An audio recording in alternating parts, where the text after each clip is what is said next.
എന്തിനാ മഹിമേ ഇങ്ങനെ ദേഷ്യത്തോട് നോക്കുന്നത്? ഞാൻ ഒരു സഹായമല്ല ചെയ്ത്. സത്യം പറഞ്ഞ നമ്മൾ ഇവളെയല്ലേ ദേഷ്യത്തോടെ നോക്കേണ്ടത്. നമുക്ക് അത്രയും വലിയ നഷ്ടങ്ങളല്ലേ ഇവള് കാരണം ഉണ്ടായത്. എടാ അതൊക്കെ ശരിയായിരിക്കും. പക്ഷേ ഇവളെന്റെ കാല് പിടിച്ച് മാപ്പ് പറഞ്ഞോടെ ഞാൻ എല്ലാം മറന്നു. നിന്നോട് ഇവൾ അങ്ങനെ മാപ്പ് ചോദിച്ചോണ്ട് നിനക്ക് സമാധാനം കിട്ടിക്കാണും. പക്ഷേ എന്റെ കാലാരും പിടിച്ചില്ലല്ലോ. സാരയില്ല, ഇനിയും സമയമുണ്ടല്ലോ. ഇവളെ കൊണ്ട് എന്റെ കാലും ഞാൻ പിടിപ്പിച്ചോളാം.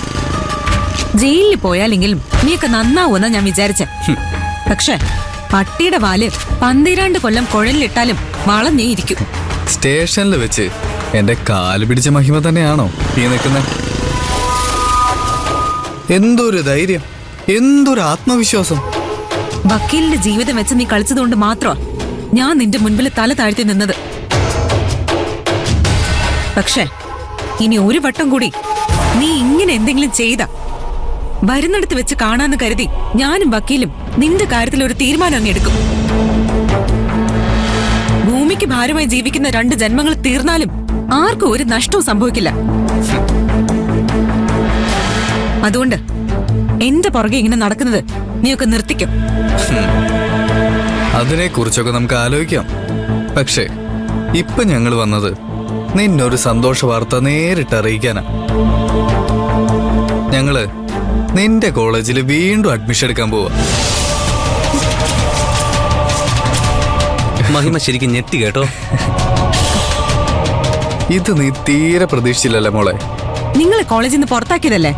അതെ, പക്ഷേ അത് ഞങ്ങൾക്കെതിരെ മയക്കുമരുന്ന് കേസ് എടുത്തോണ്ടല്ലേ. നിന്റെ ചേച്ചിയുടെയും കരുണ കാരണം ഇപ്പൊ ഞങ്ങൾക്കെതിരെയുള്ള കേസെല്ലാം പിൻവലിച്ചല്ലോ.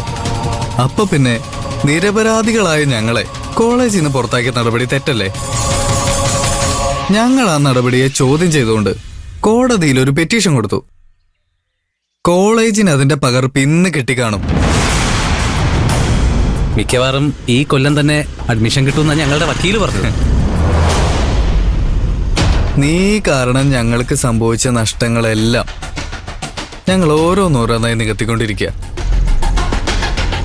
പക്ഷേ ഒരിക്കലും നികത്താനാവാത്ത പല നഷ്ടങ്ങളും ഇവിടെ നമുക്ക് വരുത്തിയിട്ടുണ്ടല്ലോ. അതിനെല്ലാം ആ കോളേജിൽ പഠിച്ചുകൊണ്ട് തന്നെ നമുക്ക് കണക്ക് തീർക്കാം. ഈ സന്തോഷമൊക്കെ മാറും. കോളേജിലേക്ക് തിരിച്ചു വരുന്നത് നിങ്ങൾ ചെയ്യുന്ന ഏറ്റവും വലിയ മണ്ടത്തരോ. അവിടെ വരുന്ന ഓരോ നിമിഷവും നിങ്ങൾ ഒരുപാട് അനുഭവിക്കും. കോടതി നിങ്ങളെ വെറുതെ വിട്ടെങ്കിലും അവിടെയുള്ള സ്റ്റുഡൻസിനും പ്രൊഫസർമാർക്കും ഒക്കെ നിങ്ങൾ ആരാന്ന് വ്യക്തമായിട്ട് അറിയാം.